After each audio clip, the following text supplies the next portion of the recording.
Hi there, my name's Ariel Hagen, and today I'm going to be talking to you about the Washington State University Tri-Cities on-campus childcare solution. So first of all, what are we solving for?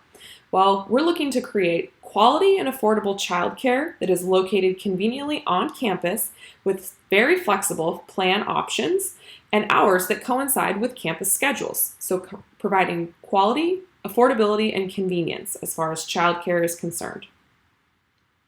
And this is a really important job. There's a huge market for this. In our research, we found that there are nearly 5 million student parents at universities and colleges across the United States, and that number has been growing over the past decade. So since we have this large addressable market, just to put some context around, the average cost of childcare can be as much as $17,000 in some states, and combining that with the cost of tuition can make going back to school for many people just unmanageable. So we believe that we have a really good opportunity to create a solution here for a lot of people that doesn't exist today. For our specific market, we'd be going after 3 areas within our customer base, so we'll segment them 3 ways. The first is the students. That's kind of our most obvious demographic. Those are parents that have children that are going back to school to further their education. The faculty, so those professors teaching at the university that may have children that need to be cared for. And then staff, so other members that work at the university that perhaps also need care for their children while they're at work. So I'm going to run you through our job steps just to give you a bit of an outline of how this would come to life. First of all, if you were someone that was going to look for childcare for your child, you would probably take a look at your class schedule, right? Looking at what you have upcoming and determining what you need as far as childcare is concerned. From there, it would be important that you would go identify your options. Who is available in the area to care for the children? You would probably contact these providers, get a bit more information about their facilities and their services, and then from there, you would be able to communicate what your child needs. So how old are they, what level of care do they require, etc.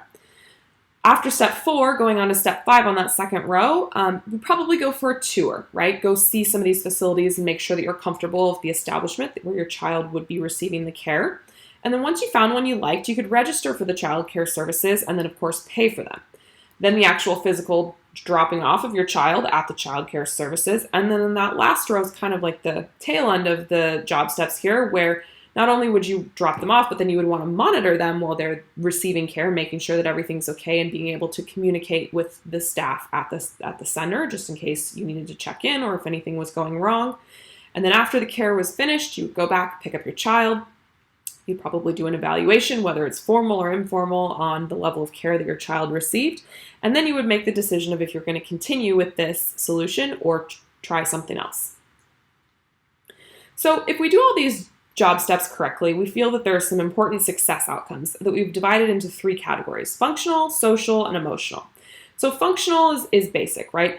It is convenient, it's safe, it's affordable, and it's reliable, right? From a social perspective, you may be seen as a good parent because your children are at a good child care facility. And from an emotional standpoint, you may be less stressed because you can focus on school and you're studying without worrying about where your child is or who's caring for them. And you can trust that your child is in the hands of professionals. So there's a lot of ways that this could be a success. And so with all of these different outcomes, we've created a CVM database as part of our research for this project. And rather than going through every single part of the database, because there's a lot of information in there, we thought we would summarize the real key takeaways.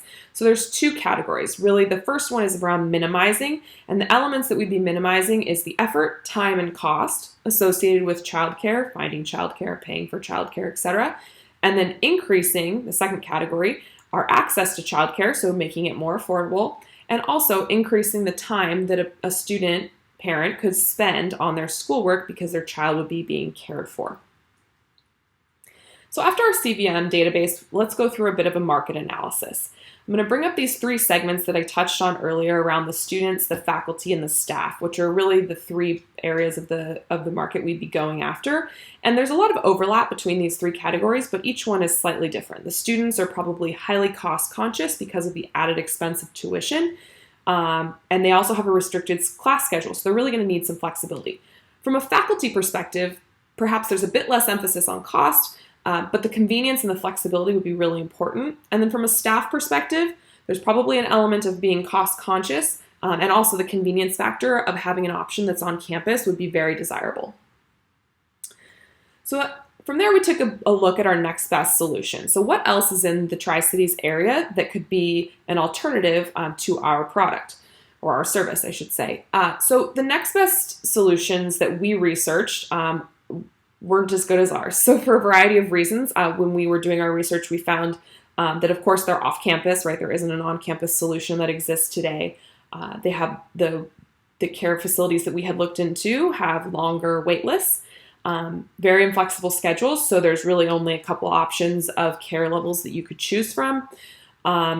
Oftentimes, pretty much always, more expensive. And a lower quality facility than what we would be able to offer. So overall, we felt that our solution really had grounds to compete in the existing market.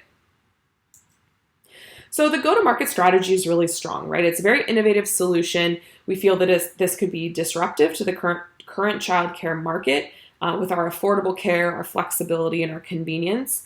And then once we really nailed it for the student population, because that's our first big focus, being able to expand into faculty and staff would be a fast follow and something we think that could really help grow our business. And being a part of Washington State University, there's a lot of resources we can leverage as a part of this strategy. So obviously the location being on campus is key. We already have the facility space on campus, so we would be saving a lot of money there, not having to rent a facility or purchase a separate facility. We have student fee subsidies. We have things like donor relations and recruitment resources that are kind of unique to being part of the university. And then we already have kind of like the staples, if you will, of a marketing program as a part of the university, then legal support, IT support, and an existing registration platform. So there's a lot that's kind of already built for us that we would be able to piggyback off of as a part of establishing our new solution. And for all those reasons, we feel that we would have a lot of competitive advantages. And there's two categories. So the first is the value generation, and the second is the cost structure. From a value generation perspective, this is what we could really give to our customer. So we would give a convenient location, flexible schedule, easy registration, and good prices, right? And from a cost structure perspective, we'd be able to compete because we have a lot of advantages, such as the existing real estate, the existing infrastructure of IT, HR, marketing, etc. And then we'd also have some potential labor of students that are working on, or that are going to school on campus that perhaps could do an internship or assist in the labor department at the childcare facility. So there's two different categories where we really think we have strong competitive advantages.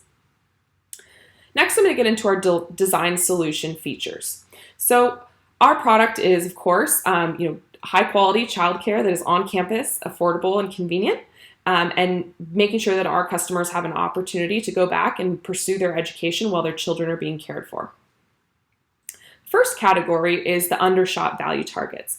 And we have many Undershot value targets in this market, and our solution is kind of built to capitalize on this. So for example, we could do something like using student subsidies and WSU registration platforms to make our solution extra convenient and affordable.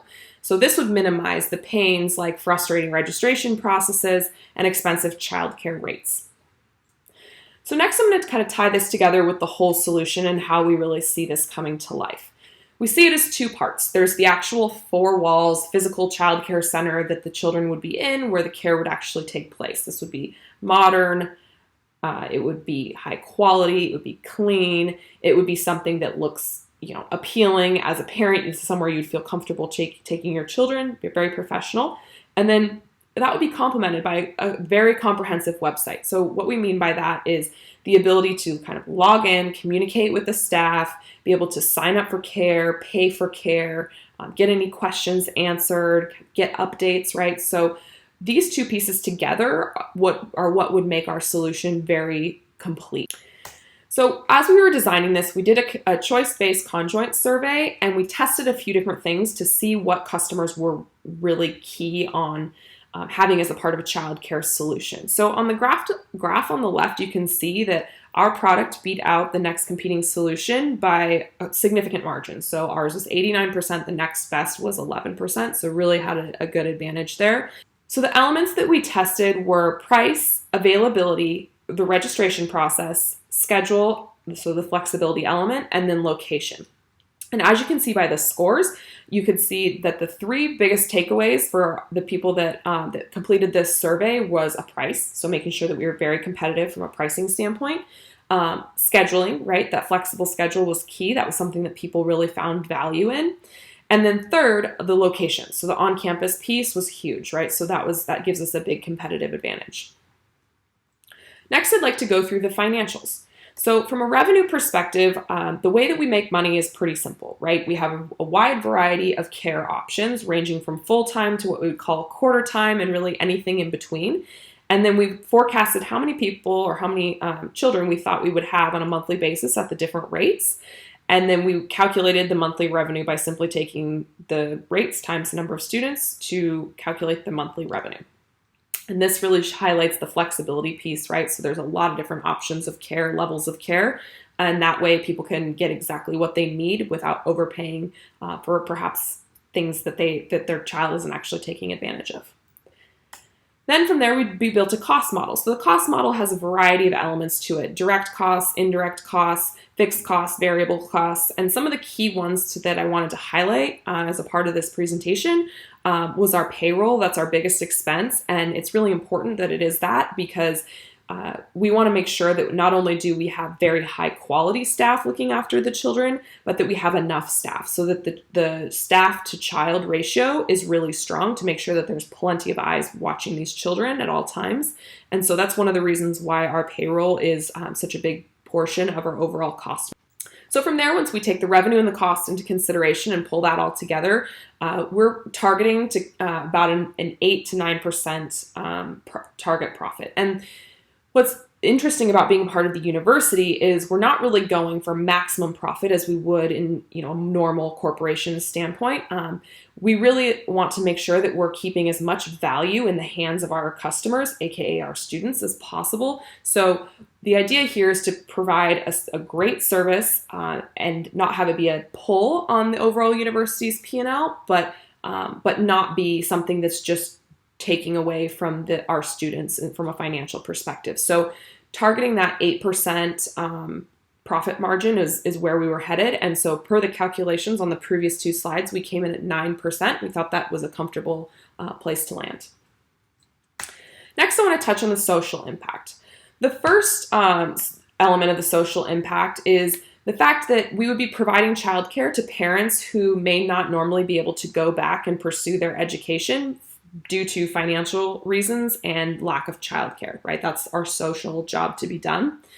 And there's two values that we could create. The first is the direct value approach. So, by allowing more people to go back and continue their education, we help create more developed communities. We help these people better their lives. We help them better their careers. We help them live a more comfortable life financially because they're able to get a better job, right? So there's very direct value that can be generated by providing this service. And indirectly, there's a few things that we can also benefit from. So the first is by creating our childcare facility in a very eco-friendly way, we believe that we could reduce our carbon footprint with these great decisions we would be making in the construction and the ongoing running and maintenance of our facility. And then secondarily, we think we could actually have a ripple effect throughout the community by offering additional opportunities for parents maybe who don't have a child in the facility today, but we could offer extra parenting classes. Perhaps there could be summer programs when kids are traditionally out of school, and extra subscriptions and clubs that we would have kind of as a benefit from being a part of the bigger university.